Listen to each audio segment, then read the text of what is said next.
En route pour demain. Présenté par Pauline Ducamp sur BFM Business et Tech & Co.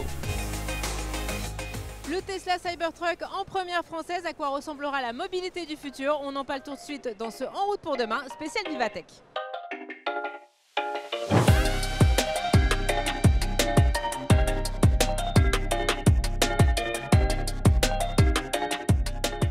Je suis ravie de vous retrouver pour ce nouveau numéro d'En route pour demain, spécial Vivatech. Le salon de l'innovation se tient toute cette semaine à Paris et le temps fort, eh bien, c'est lui. Le Cybertruck, il est présenté pour la première fois en France par Tesla. C'est la première tournée européenne en fait que fait ce véhicule. Il défile dans différents pays d'Europe et cette semaine, il est à Paris, porte de Versailles pour le salon Vivatech. Et donc, on va tout vous expliquer sur ce véhicule emblématique de Tesla. Et pour cela, je vais rejoindre l'un de nos meilleurs spécialistes de la marque dans la rédaction, c'est Julien Bonnet. Bonjour Julien. Bonjour Pauline. Journaliste auto BFM Business. Alors franchement, depuis qu'on a enlevé le voile tout à l'heure pour commencer cette émission, tout le monde s'arrête pour faire des photos. Il faut dire qu'il y a un look, un design, mais même qui n'est pas commun dans la gamme Tesla.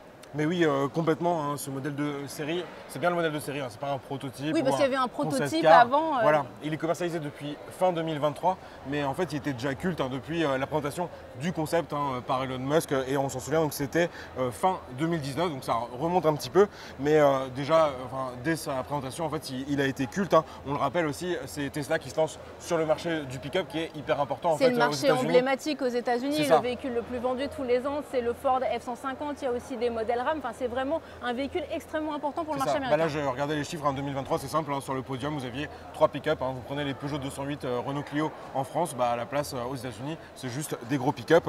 Donc ça, c'est complètement dans la tendance américaine. Et puis, ça répond aussi à une autre tendance qui est le démarrage un peu de nouvelles marques sur des pick-up 100% électriques. Je pense à Rivian par exemple. Il y a Rivian et puis il y a un acteur historique comme Ford avec son F-150 qui est passé aussi à l'électrique avec le F-150 Lightning. Et donc le concept, on retrouve vraiment l'ADN de ce modèle dans le modèle de série. Il est très anguleux, on a rarement vu ça. Oui, on a l'impression qu'on a pris une règle, on a fait un angle droit et ça a fait le design Cybertruck. C'est vraiment le design tracé à la règle. Et ce qui est intéressant, c'est que sur les réseaux sociaux, il a direct eu énormément de réactions, plus ou moins flatteuses. Il y en a qui l'ont comparé à des concept cars, notamment la Citroën Carine de 1980. Donc on voit vraiment ce côté vision. Emblème finalement. Ouais, c'est ça. Et puis une certaine vision du futur, mais avec un côté un peu rétro. Donc, dans la mode actuelle finalement de ce qu'on voit aujourd'hui chez les constructeurs. Mais alors une mode aussi qu'on ne retrouve pas forcément chez les autres constructeurs, c'est la taille. Moi je me sens toute petite depuis qu'on tourne cette émission ici à Vivatech. Il est juste aux normes américaines, Julien, en fait, ce véhicule. C'est ça, on est un peu à contre-courant de la tendance qu'on réclame un petit peu en Europe d'avoir des véhicules électriques peut-être plus compacts, plus légers. Là on est vraiment sur un monstre, 5 mètres 69. Alors à noter qu'il a quand même réduit un peu sa longueur parce que le concept il faisait juste 20 cm de plus. Oui, le concept en fait on pouvait mettre 2 Clio, voire un peu plus garés l'une derrière l'autre et il était encore plus grand, donc c'était complètement fou. Voilà, donc là on va dire ils l'ont un peu rationalisé, il reste quand même énorme. On peut aussi citer la hauteur, 1m78 mais 1m90 si on passe les suspensions au niveau le plus haut. En effet il a des suspensions adaptatives et donc on peut régler la hauteur de caisse, donc ça va être pratique pour des usages notamment off-road. Et symbole de cette taille énorme, moi je rigole toujours de l'essuie-glace qui est juste, je pense, l'essuie-glace. Je pense que l'essuie-glace est plus grand que moi, mais je suis pas sûre, mais on est grand du marché, à peu de choses près, je pense que tu es quand même un petit peu plus grande. Mais voilà, pour balayer juste pare-brise géant. Et puis comme on est sur un pick-up, on peut aussi parler de la benne. Elle fait 1008. On vous emmène voir la benne, oui, comme on ça va vous allez voir, vous allez nous suivre. Parce que alors il va falloir qu'on fasse un petit peu de chemin, parce que quand on marche, vous voyez, le long de ce Cybertruck, on a vraiment un petit peu de trajet à faire pour arriver jusqu'à la benne à l'arrière. Je vais l'ouvrir du coup, donc je décache, il y a des petits boutons en fait. Heureusement, on n'est pas obligé de le faire à la main. Il y a des petits boutons sur le côté. Hop, on peut l'ouvrir comme ça. Donc là, je décache la benne et là, j'ouvre le coffre. Attention, Julien. Magnifique. Et on a cette benne qui est à l'image du véhicule. En fait, elle est vraiment gigantesque. Il ne faut pas oublier, quand on a un pick-up aux États-Unis, c'est un véhicule de travail, Julien. C'est pas simplement un véhicule de loisir. C'est ça. Donc là, on va pouvoir charger 1800 litres. On a également ce que tu as ouvert, là, le petit volet métallique électrique qui peut lui-même supporter 130 kg supplémentaires. On a également une capacité de tractage qui est assez impressionnante, 5 tonnes. Mais ça, il faut dire que ça répond aussi à une demande sur les clients des pick-up, justement, avec certains qui proposent même beaucoup plus de possibilités au niveau de de capacité de tractage justement. Et puis le poids du véhicule, on doit en parler, hein. Celui-là il fait 3 tonnes globalement. Donc selon les versions ça varie un petit peu. Et donc c'est rigolo parce qu'au début on ne l'envisageait pas vraiment pour l'Europe avec cette question du poids. Là finalement il reste compatible avec un permis voiture. Mais bon, il y a d'autres problématiques qui vont se poser, notamment sur le gabarit, bien sûr. Sur le gabarit, la question de toutes les normes de sécurité. C'est ça, sur la protection piéton. Ce genre de choses qui finalement vont peut-être obliger, si un jour il est vendu en Europe, de revoir le design. Mais ça, pour l'instant, ce n'est pas d'actualité. Alors, je vais refermer cette partie-là pour vous montrer en fait la carrosserie. Parce que la carrosserie, c'est aussi un élément qui participe complètement de son look. On ne peut pas avoir de couleur hein. Sur le Cybertruck, le rouge, le bleu, le jaune, il faut oublier. On a cette teinte un peu très métallisée, Julien, parce qu'en fait c'est un métal inédit qui est sur ce véhicule. Oui, c'est ça, en fait c'est de l'acier inoxydable hein, et ça participe complètement au look de ce modèle. L'idée c'est vraiment de proposer un modèle très robuste. Hein. La carrosserie elle avait résisté à des coups de masse lors de la présentation du concept en 2019. Bon, sur les vitres, ça s'était un peu moins bien passé, Elon on s'en Musk souvient. lançait des balles de pétanque Voilà, parce que normalement les vitres sont incassables. Le designer de Tesla avait testé, on va dire, la résistance des vitres. Bon, ça s'était brisé, enfin, avec un impact en fait. Voilà, donc Elon Musk avait dit, bon, au moins ça n'a pas traversé, on va dire, la moitié du job accompli. Semi-succès ou semi-échec. Voilà, on sait pas trop. Buzz. Voilà, c'est un buzz garanti, donc on ne sait pas trop si c'était un fail voulu ou pas voulu, mais le buzz, c'était garanti. Et puis, faut le préciser, hein, ce véhicule, il est aussi à l'épreuve des balles. Hein. Tesla le précise vraiment, il peut encaisser des balles de calibre 9 mm, 45 mm, c'est assez précis, et sur le fusil de chasse du calibre 12. Alors pour moi, ça illustre vraiment un changement aussi de philosophie chez Tesla et chez Elon Musk. Hein, ces dernières années, on sait, le siège de Tesla, il est passé de la Californie au Texas depuis fin 2021, et on dirait que la priorité pour Musk, hein, c'est plus vraiment de sauver la planète, mais c'est vraiment de résister à l'apocalypse, un peu façon Mad Max, et ce Cybertruck, il symbolise complètement ce virage. Il est emblématique de ça et finalement d'un Tesla qui veut devenir, nous expliquons, une marque qui n'est pas simplement une marque de voiture en fait, qui est un écosystème qui fait des batteries, qui fait aussi de l'intelligence artificielle. Il y a ce robot Optimus qui est juste à côté du Cybertruck sur le stand. Donc on voit que finalement ce véhicule, il symbolise autre chose que juste un constructeur de voitures électriques. D'ailleurs, petit détail que tu me faisais remarquer tout à l'heure, il n'y a pas de logo Tesla, il n'y en a pas à l'extérieur, il n'y en a pas à l'intérieur. C'est vraiment le Cybertruck limite se suffit à lui-même. Comme je vous parle de l'intérieur, on va tout de suite aller voir à quoi ça ressemble. Là, on retrouve quand même un ADN Tesla assez prononcé.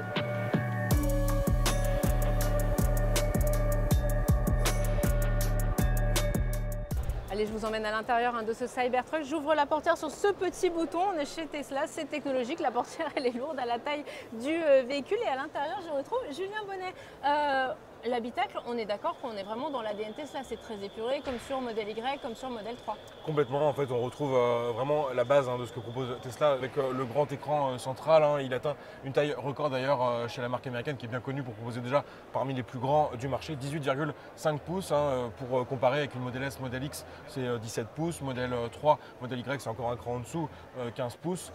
Et par contre, on va retrouver ce qu'on a déjà sur Model 3, Model Y, l'absence d'écran décompteur. On n'a pas d'affichage tête haute non plus. Tout va se jouer au niveau de cet écran central.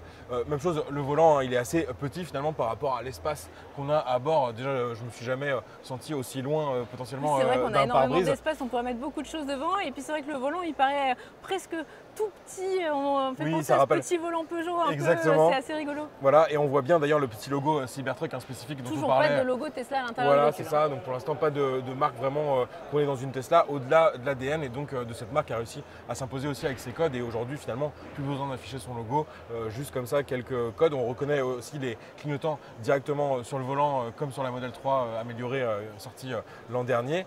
Donc ça qui fait un petit peu aussi l'objet de critiques. Hein. On aimerait bien avoir. Finalement, on s'habitue assez rapidement, j'ai l'impression. Hein. Oui, quand on conduit, on s'en rend pas trop compte. Et puis, ce qu'on voit aussi sur ce modèle, c'est que finalement, il y a aussi le petit écran à l'arrière et que ça fait vraiment plaisir aux passagers qui se sentent moins exclus de ne pas avoir d'écran comme à l'avant. Complètement. D'ailleurs, on le souligne, hein, l'espace à l'arrière, il est aussi énorme par rapport à des pick-up double cabine qu'on a l'habitude de croiser en Europe. Là, vraiment, on est encore une fois sur ces dimensions américaines et cet empattement géant qui permet comme ça de maximiser l'espace à bord. Et tu l'as dit, hein, l'écran à l'arrière, 9 pouces, même chose, il va encore un cran en dessus par rapport rapport à Model 3 amélioré et Model S, Model X. Bon alors Julien, tu parlais de l'Europe, bon on vous le rappelle, il n'est pas vendu sur le marché européen, il n'y a pas de plan pour l'instant pour le faire venir. On va quand même vous parler un peu spécifications et prix. Bon, ce véhicule électrique, et puis on est à 500 km d'autonomie, c'est ça environ? Oui, c'est ça. Donc sur cette version, sur la version la plus extrême, hein, on est à 500 km d'autonomie. Il faut dire qu'elle a 3 moteurs, le 0 à 100 expédié en moins de 3 secondes. Alors, on se souvient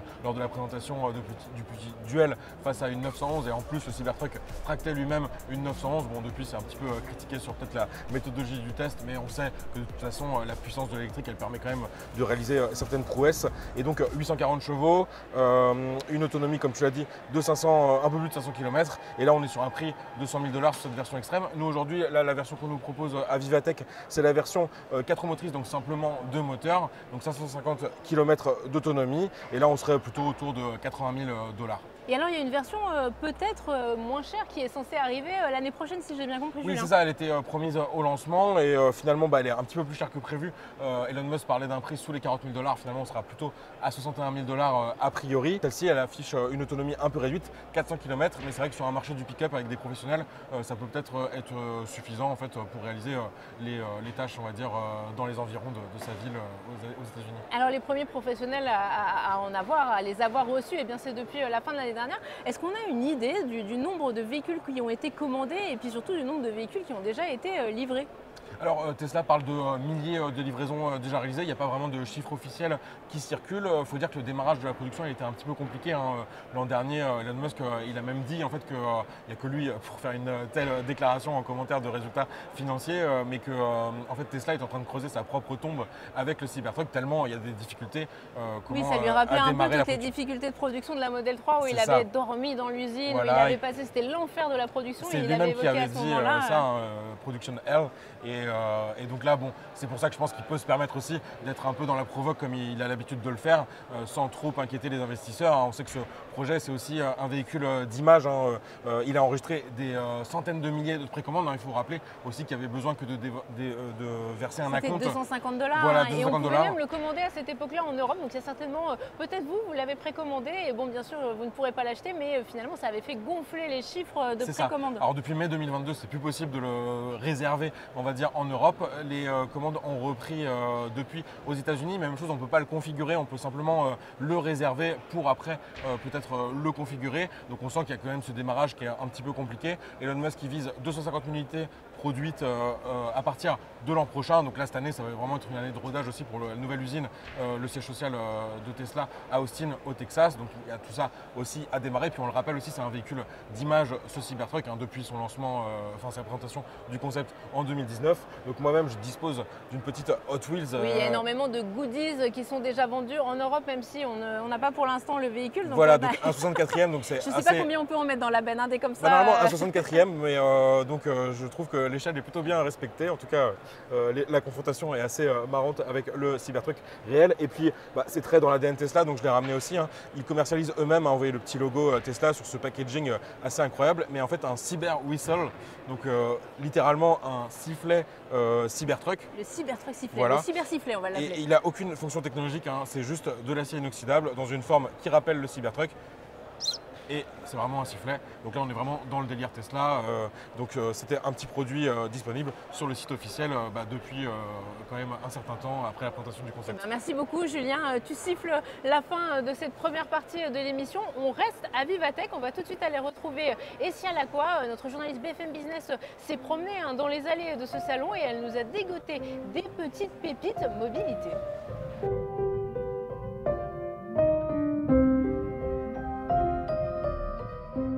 J'ai donc retrouvé Essia Lacroix dans le hall 1, porte de Versailles. Bonjour Essia. Bonjour Pauline. Journaliste BFM Business. Alors pendant que nous on était en train de jouer avec le Cybertruck, toi tu as fait un petit tour de Vivatech, enfin un petit tour, il y a déjà beaucoup de monde aujourd'hui sur le salon et tu as trouvé 2 startups dédiées à la mobilité. Et alors la première, je l'adore, c'est juste derrière nous, c'est un vélo mais qui est aussi finalement une moto.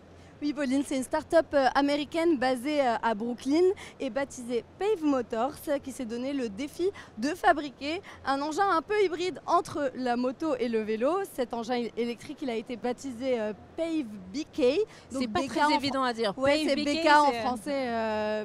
c'est les Béca, un peu comme une mobilette, Oui, quoi, on va c'est dire. ça. C'est ça le... Et même visuellement, je vous avoue que si je le vois dans la rue, je ne saurais vous dire, à vous et à toi, si c'est une moto ou un vélo. Il a un design assez géométrique, assez moderne, très proche du vélo, avec des roues beaucoup plus petites que celles qui sont installées dans les motos ou les scooters classiques. Et en plus, il est très léger, 46 kg sans batterie, Pauline. Bon, 46 kilos, Essia, d'accord. Mais est-ce que, moi j'aime beaucoup sur ce véhicule, c'est la selle. On se dit c'est une grande selle, on doit être bien installé. Est-ce que du coup je peux faire des longs trajets avec? Non, en fait, son utilité, c'est vraiment pour les trajets courts et quotidiens. En ville, il est équipé d'ailleurs d'un moteur électrique de 3 kW avec une autonomie de 80 km environ et une vitesse maximale de 48 km/h. Donc, c'est vraiment pour des courts trajets. Après, il possède quand même 3 modes de conduite, éco, et là, on peut passer à 100 km d'autonomie. Normal et sport. Ces modes ils peuvent être sélectionnés sur son tableau de bord sur lequel on peut retrouver aussi l'affichage de la vitesse ou encore l'autonomie qu'il nous reste. Essia, il y a une question quand même, c'est celle de la sécurité finalement, parce que est-ce que ce type de véhicule, c'est vraiment sûr? Est-ce que je ne vais pas juste me le faire voler en bas du travail? Alors la start-up, elle a aussi pensé à ça en développant une application qui s'appelle Pave Plus et qui permet de verrouiller et déverrouiller le vélo Boto à distance. Il est aussi muni d'un système GPS, donc on peut le localiser et éviter de se le faire voler. Merci beaucoup, Essia. On reste ici puisque tu as trouvé une deuxième innovation qui est juste un petit peu plus loin derrière nous, mais au lieu de rouler en 2 roues dans la ville, ce coup-ci, on va s'envoler dans les airs avec une société qui fait encore un véhicule hybride, mais cette fois-ci un mix de drones et d'avions. Oui, cette entreprise, elle est allemande et elle s'appelle Wingcopter et elle est spécialisée dans la conception et la fabrication de drones. Et on va parler en particulier du Wingcopter 198. En fait, c'est un eVTOL. Tu sais que j'adore les eVTOL. C'est ta passion. Oui. Donc il possède 8 rotors et comme vous pouvez le voir sur ces images, c'est donc un aéronef à décollage et atterrissage verticaux électriques. Mais sa particularité, c'est qu'il est capable de passer ensuite en vol horizontal comme un avion. D'ailleurs, je trouve qu'il ressemble plus à un avion qu'à un drone avec ses ailes inspirées de l'oiseau. Oui, je suis d'accord avec toi. C'est vrai, quand on le voit, on se dit plutôt c'est un avion plutôt que les drones qu'on connaît tous avec plein de petites hélices. Mais alors, on est d'accord que cet eVTOL, il ne va pas transporter de personnes. Ah non, il ne va pas transporter de personnes. Il est beaucoup trop petit. D'abord parce qu'il ne mesure, entre guillemets, parce qu'il est assez grand pour un drone, que 2 mètres d'envergure pour 1,5 mètre de longueur. C'est un drone autonome, donc sans pilote, et qui est utilisé principalement pour la livraison. Il peut ainsi déplacer près de 5 kg de charge quand même et jusqu'à 3 colis. Donc il peut larguer 3 fois en un seul trajet de livraison. Il a une vitesse maximale de 90 km/h pour une portée de 94 km. Et alors si j'ai bien compris, ces concepteurs le destinent à des livraisons un petit peu spéciales, des livraisons de matériel médical. Oui, en fait, ce drone, il est idéal pour la livraison pour les livraisons médicales. Par exemple, imaginez des échantillons de laboratoire, des poches de sang, des médicaments livrés rapidement et facilement quand même vers des zones éloignées et ou difficiles d'accès. En plus, Wingcopter, il a mis en place plusieurs partenariats, dont un l'année dernière avec Siemens Healthineers pour créer la première livraison intégrée par drone destinée aux établissements de santé en Afrique. Et l'objectif pour l'entreprise, c'est bien sûr de se déployer dans d'autres régions, comme par exemple l'Asie ou encore l'Amérique latine notamment. Voilà de l'innovation finalement avec une vocation d'aide aux organisations, aux êtres humains. Alors Essia, tu restes avec moi. On poursuit notre petit tour de Vivatech pour la dernière partie de cette émission. Direction le stand d'un constructeur français.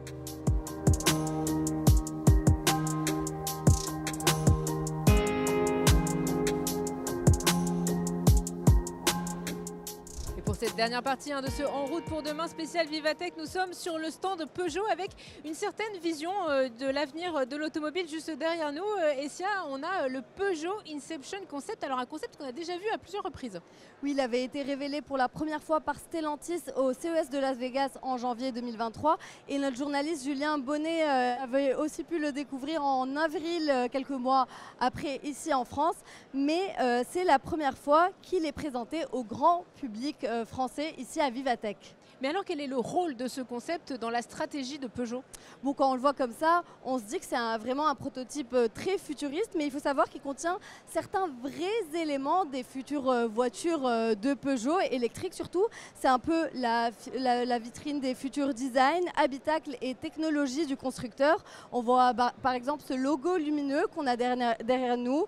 Il y a aussi un intérieur ultra moderne avec l'iCockpit qui est réinventé par l'Hypersquare, un volant pour le coup très futuriste, Pauline. Alors l'Hypersquare, on en avait déjà parlé ici dans Route pour demain, mais aujourd'hui on a la chance de pouvoir le tester. Et si je te laisse t'installer dans le Peugeot Inception Concept et tu vas nous expliquer comment fonctionne ce volant du futur.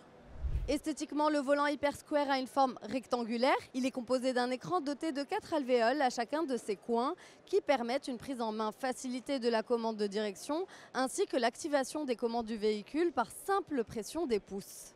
L'objectif pour le conducteur est de garder des gestes simples et familiers comme ceux qu'il utilise quotidiennement sur son smartphone. Les fonctionnalités de ce volant futuriste sont donc accessibles du bout des doigts par de simples clics sans avoir besoin que nos mains quittent le volant. L'écran central ressemble à une tablette et sert à diffuser les informations de contrôle. Des pictogrammes signalant certaines fonctions comme la climatisation ou encore le volume de la radio sont affichés sur les deux côtés du volant pour faciliter l'accès à la commande choisie qui, elle, se situe à l'intérieur des alvéoles. L'Hypersquare est aussi associé à la technologie Steer by Wire, sans colonne de direction, ce qui a pour objectif de rendre la conduite encore plus simple. Ce volant futuriste est combiné à un écran souple situé derrière lui et diffusant à 360 degrés. Baptisé Halo Cluster, cet écran permet de transmettre des informations de conduite ou d'infodivertissement, mais permet aussi de communiquer des informations à l'extérieur de la voiture. Le Peugeot Hypersquare devrait être proposé sur les futurs véhicules de la marque à l'horizon 2026. Voilà, notre plongée dans l'automobile et la mobilité de demain, c'est déjà fini. Merci à tous de nous avoir suivis le week-end sur BFM Business et puis tout au long de la semaine en multidiffusion sur Tech & Co. Prenez soin de vous et à la semaine prochaine. En route pour demain, la mobilité sous toutes ses formes sur BFM Business et Tech & Co.